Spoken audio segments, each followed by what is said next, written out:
Halo Infinite begins with a bang, as money immediately burns before our eyes thanks to a flashy and undoubtedly expensive pre-rendered cutscene. Starting with the very frame where Halo 5 left off, this cutscene serves to introduce us to the conflicts between humanity and the Banished, as well as their leader Atriox, as he batters the Master Chief and leaves him for dead during the destruction of the UNSC Infinity in the fight for Zeta Halo. My name is Atriox, and I am the last face you will ever see.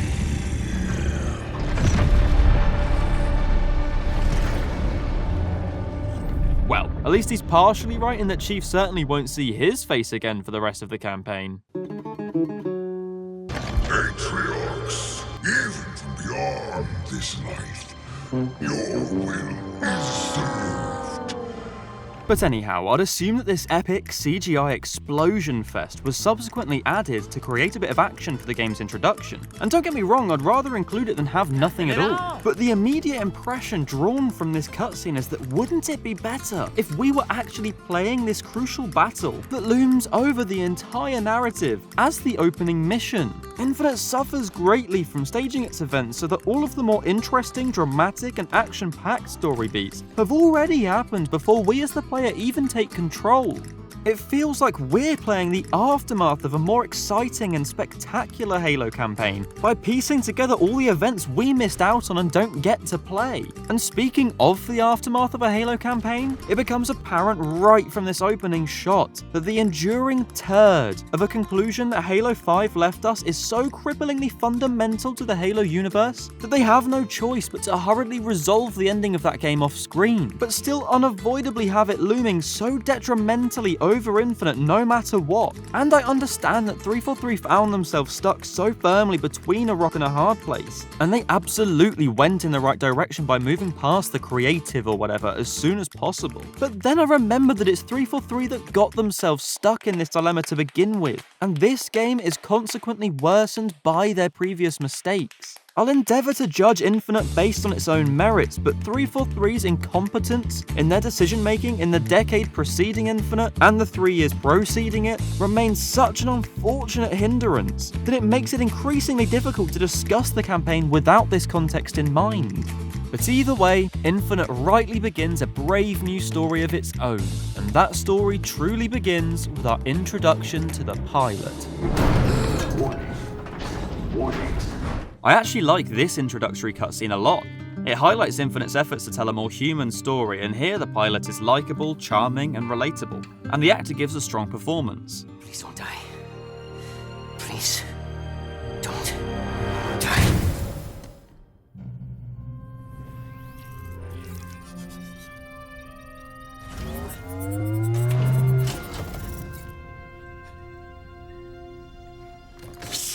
Yes! Yes! Yes! We're going home! For what it's worth, I think this cutscene is a real highlight for the game. This part where Chief is floating in between the ships and the piano kicks in, it's an excellent tone setter, demonstrating humanity's peril following their defeat to the Banished. You have one bullet against an entire army. What can you do on your own? I told you. It's enough. I honestly had such high hopes for the game when they first showed off this cutscene, and my hopes were raised even further once I began the first mission, which I'm also pleased to say is one of the best in the game. So, after Chief touches down on the enemy ship, he tears through its defenses, doing what he does best as we finally take the controls. And upon reaching the bridge, we overload the engines and a daring escape ensues. It's good stuff. It's here that I'll say Infinite's gameplay and presentation are by far the best 343 have produced, and had this been the Halo game that we've been playing for the next 10 years, I'd be more than happy with the solid foundations that are laid down here. It feels fun, it both looks and sounds great. Doesn't this appear to be an excellent start for the game so far? Yep, well, let me just ruin that for you quickly. No. Right, so as a complete outlier to the remainder of the game, Gabrakan Escape is essentially the one and only level to feature any kind of dynamic set piece, as you grapple through the banished ship while it explodes behind you, swinging your way between the falling sections of the vessel. This feels both exciting and dramatic as the opening of the game, and it appears technically impressive, like a next-generation Halo game should. Don't get me wrong, it's nothing 343 haven't done before. In fact, it reminds me a lot of Halo 4's opening, and it's nothing special compared to any number of Bungie missions. But to me, these set pieces are what Halo is all about, and it makes this first mission a bizarre abnormality when compared with everything else that follows it. So why start with a more traditionally designed Halo level if you don't then utilize this format at all for the rest of the game's runtime? But alas, more on that later. We're focusing on story for now. So I suppose it's time to talk about one of its weakest elements. And everything we know about the Covenant's 1,000-year history. Atriox was the first to defy the Covenant and survive. The Banished were an intriguing new faction when introduced in Halo Wars 2. The question of how to include the Covenant after Halo 3 has only produced messy answers, as 343 scrambled for excuses as to why you're still fighting these guys after the conclusion of the trilogy. And the Banished have offered the best solution yet. A defected faction of Covenant deserters, the backstory of their rebellion within the Covenant makes them not just the usual 343 moustache twirlers who are one-dimensionally evil, but big monkey men that you can actually relate to and yet still fear and be motivated to defeat. You know, like proper villains. They represent the best the Brutes have ever been, so how does Infinite build on the solid foundations laid down in their debut? Well, this guy's basically just gonna shout at you. A lot. Atriox, hear these words. Even from beyond this life, your will is served. Your forces occupy the ring. Within hours, it will be under our control. Humanity will cower before your legacy. They will burn. Their blaze and defiance will be all but a memory. His name's Escharum, and being a nuanced villain with characteristics, a backstory, and any kind of agency within the narrative, it's just not really for him. I'm not exaggerating here, but all he does throughout this entire game is call you via hologram to tell the player how ultimately powerful and fearsome he is, and not once does it feel like he actually does anything that affects the plot, or in fact, just anything that doesn't involve monologuing as if he's on stage. How threatening.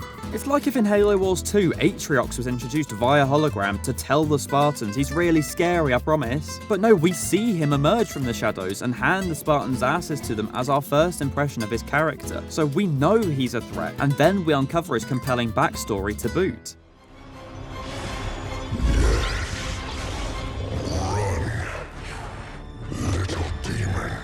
But never mind, Atriox is disposed of off-screen, saved for sequels that we'll probably never see, while Escharum spectacularly fails to fill his boots, and the whole game suffers because of it. As for his plan and why he wants the ring, we know very little and will come to discover even less. He says he wants to make the ring operational, This ring will be operational. and then supposedly fire it. The Banished are planning to fire this ring. But why? We don't know. I'm sure there'll definitely be interesting answers down the line though as things are revealed. It's not like they wouldn't answer such an important aspect of the plot. Plot aside though, in gameplay the Banished are basically just the Covenant again, which is fine. These enemies are as enjoyable to fight and fun to listen to as they have been for over 20 years. So as the main enemy faction in Infinite, they serve their purpose effectively. You just better get used to fighting them. A lot. So next up is the mission Foundation, where we're first introduced to the weapon, an exact copy of Cortana who was deployed by Halsey to shut down Chief's old AI. After making our way through a destroyed Forerunner facility, battling the Banished to get to her first, Chief picks up his new AI companion to help stop the Banished from firing the ring. While being an exact copy, she's a distinct character from the Cortana of old though, appearing more childish and innocuous, which is at points annoying, but I like her character enough and she fills her role well, providing all of the essential exposition, comedic lightheartedness, and contrasting characteristics to Chief appropriate for all of our adventures on Zeta Halo. The performances from Jen Taylor are also very impressive, voicing 3 different characters who are essentially the same person. and yet tailoring each one to sound unique and distinctive. These two make a good pair, as did Chief and Cortana before them, and correspondingly this mission features the first of many flashbacks, left behind in data clusters scattered throughout the campaign, where in this case we see their very first meeting before Halo CE. What do I call her? Ask her. She named herself. Hello, Master Chief. I'm Cortana. Together you become our newfound hope. I like the use of these flashbacks to fill in the Cortana backstory by actually showing it to us instead of just telling. They do a good job at displaying the special companionship between these two characters. If only other parts of the narrative had followed this structure. Before making our way to the surface of the ring, we come upon our first boss fight of the game. Halo's always struggled with bosses in the past. Bungie tried their hand at them in Halo 2 and they were functionally odd, but sufficient for 2004. So it's fair to argue that Bungie never really found a way to make bosses work within their gameplay infrastructure. 343 then infamously tried their hand at them in Halo 5 with the Warden Eternal, who you have to fight on a ludicrous 6 different occasions across that campaign. He's dead. Who's next? That's him dealt with again. Infinite certainly improves upon these past iterations, but I don't think they're the highlights of the game 343 seemingly positioned them to be. Where before we had spectacular encounters with cosmic consequences as the climax of a Halo level, we now just have a modest confrontation with a banished B-lister. At least in Halo 2, the adversaries you fight are built up as serious and engaging villains who earn the right to be taken down in a unique and memorable way. Infinite feels like it for the most part has bosses for the sake of it, like it's the end of a level so it must be boss fight time. They're certainly fun for what they are, but limiting in how these bosses can make an impression upon the player before immediately being slain. Take our first boss fight with Tremonius, for example. He's yet another shouty brute who's killed before he has much of a chance to say or do anything, and he's one of the better cases as at least he has a scene before we take him on. Simply treating these guys as more powerful versions of standard enemies as a prominent challenge to freshen up the gameplay at the end of a level is a reasonable enough argument for their inclusion. But when these early boss fights appear functionally identical to those at the end of the game, we do start to have a serious problem. You don't want the main villains of your game to feel like nothing more than extra powerful versions of standard enemies. And when you take out one shouty, characterless brute who feels indistinguishable in both gameplay and personality from a primary villain at the end of the campaign, and he's a one-dimensional pushover, it only helps to extrapolate the player's ambivalence towards this game's antagonists. And speaking of, after another utterly pathetic phone call from Escharum, we are truly welcomed to Zeta Halo for the first time.